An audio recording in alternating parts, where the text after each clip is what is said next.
In my work, I specialize in strivers, really hardworking people, ambitious people. These are the people who want to do a lot with their lives. They want to take a bite out of life. I mean, I've worked with musicians that are barely getting by, but they really have this sense of calling. I've worked with business people who are doing really well, even though they're not really satisfied with what they're doing.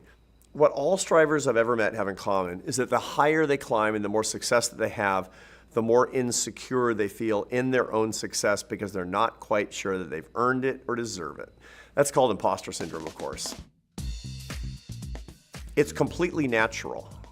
It only really doesn't happen to one group that I've found, the people who really are imposters. It's one of the great ironies I've found is that people who deserve success through hard work and merit and personal responsibility are not quite sure they deserve it, and the people who don't deserve it are often the people who actually are most sure that they do. In my work, if I find somebody who's extremely successful and who doesn't feel like an imposter, that makes my antenna kind of tingle. My spider sense is on edge because I think I might have something that in my profession we call a dark triad.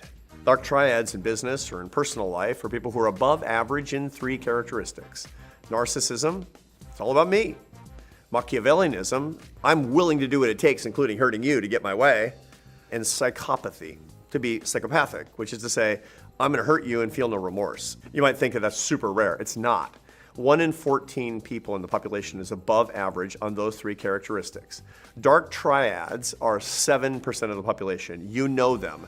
They've broken your heart, they've been disloyal to you, they've taken credit for your work, they've made life miserable, and you try to avoid them. Here's the truth. If you're doing really well in your career and you're being rewarded for it, and you're a good, normal, healthy person, you're gonna sort of wonder, is this earned? Do I really deserve it? Am I up to this task? What you're doing here as a healthy person is that you know what you're good at and you know what you're not good at. Well, guess what the world sees? What you're good at, that's why you're getting ahead. What do they not see? The things that only you see, which is what you're trying to get better at. You have full visibility. You're looking at the entire landscape. The rest of the world is not. They're looking at the ways that you're creating value. You're looking at the ways that you can't create value yet. And you tend to focus because of what psychologists call negativity bias and what you don't have as opposed to what you have.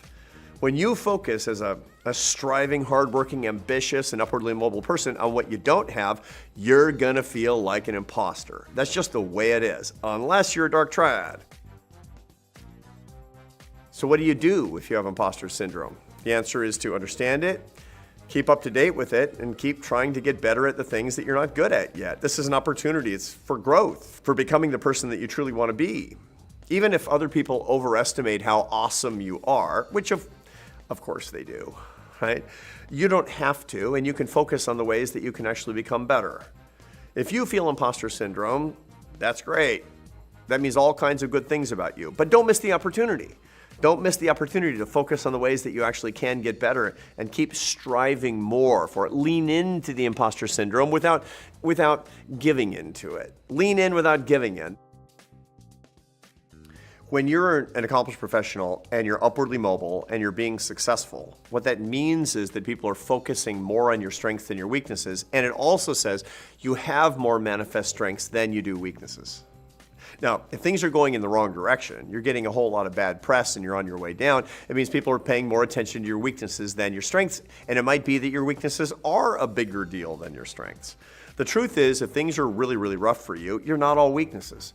And if things are going really well for you, you're not all strengths. Here's the problem if you're a well-adjusted person with a modicum of humility. You're gonna feel like a loser when everybody else sees you as a winner.